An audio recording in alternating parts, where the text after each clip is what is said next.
not a game, it's a rich thing. मैंने इस काम के बारे में एक दोस्त से सुना था। ये मकान पर रंग रोगन करने का काम था।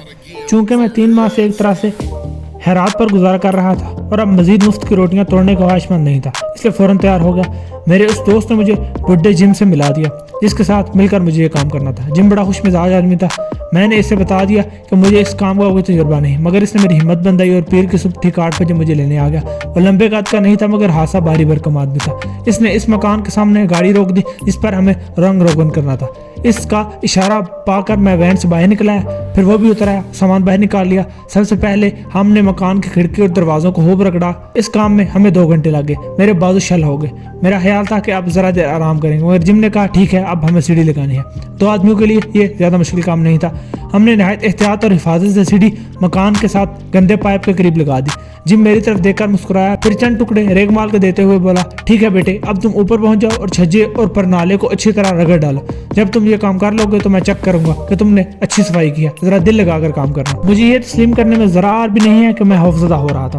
परनाला करीबन 40 फुट की बुलंदी पर था। मुझे इतने ऊपर पहुंचकर तवाज़ुन बरकरार रखते हुए रेगमाल से परनाले को रगड़ने और इस पर से पुराने रंग को छुड़ाने का तस्वर ही मारे डाल रहा था, मगर जिम मेरी तरफ देख रहा था, इसलिए मैं दिल ही दिल में दुआएं पढ़ता हुआ सीढ़ी पर चढ़ने लगा।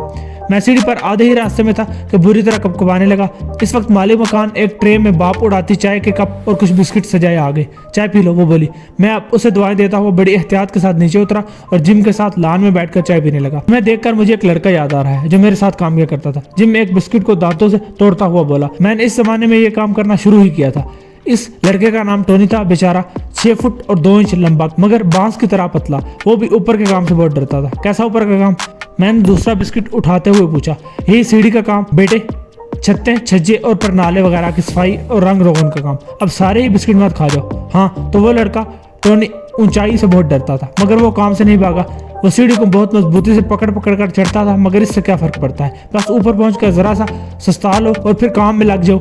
इसमें खतरे की कोई बात नहीं है। मैं जिंदगी में आज तक कभी सीढ़ी से नहीं फिसला और यही वजह है कि मैं ऊपर जाकर बिल्कुल आराम से हो जाता हूँ। जरा नहीं घबराता तो मैं सीढ़ी पर चढ़कर बिल्कुल नहीं सोचना कि इतने ऊपर आ गए हो। ना ही जिस्म में तनाव पैदा होना चाहिए। वो लड़का ऐसा ही करता था। वो जब ऊपर चढ़ता तो हर कदम पर दोनों हाथों से मजबूत सीढ़ी को पकड़ लेता और जब नीचे आता तो लट्ठे की तरह सफेद हो रहा होता और यूं कांप रहा होता जैसे वो तब लर्जा का मरीज हो। अगर वो इतना ही डरता था तो उसने कोई दूसरा काम क्यों शुरू नहीं किया? वो जरा जिद्दी किस्म का लड़का था, बस यही बात थी।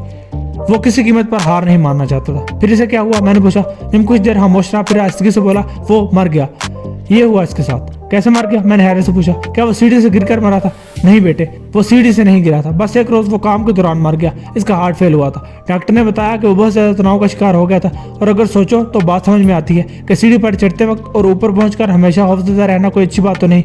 इस वक्त जब वो जमीन पर पैर गाड़े काम कर रहा होगा तब भी सीढ़ी पर चढ़ने के बारे में सोचता रहता होगा। हमने कोशिश भी की, इसे समझाया भी था कि अगर वो ऊपर काम नहीं करना चाहता तो कह दे। इसमें शर्म की बात क्या है? इसे नीचे का काम दे दिया जाएगा। मगर इंतहाई खौफजदा होने के बावजूद वो काम छोड़ने पर तैयार नहीं हुआ। बाद में इसकी जिद ने या शर्म या खुददारी या जो चाहे कह लो, इसने इसकी जान ले ली। अगले आधे घंटे तक हमने कोई बात नहीं की। मैं सीढ़ी पर चढ़ गया और काम शुरू हो गया, मगर साथ ही जिम की बातें भी दिमाग में चलती नहीं। जब भी मैं अपने जिस्म में तनाव महसूस करता फौरन इसे बदलने की कोशिश शुरू कर देता और पट्टों को ढीला छोड़ देता। फिर दिल ही दिल में खुद को तसल्ली देने लगता, आखिर जिम भी तो है ना, जो अपनी जिंदगी में कभी सीढ़ी से नहीं फिसला, ना ही कभी खौफजदा हुआ है।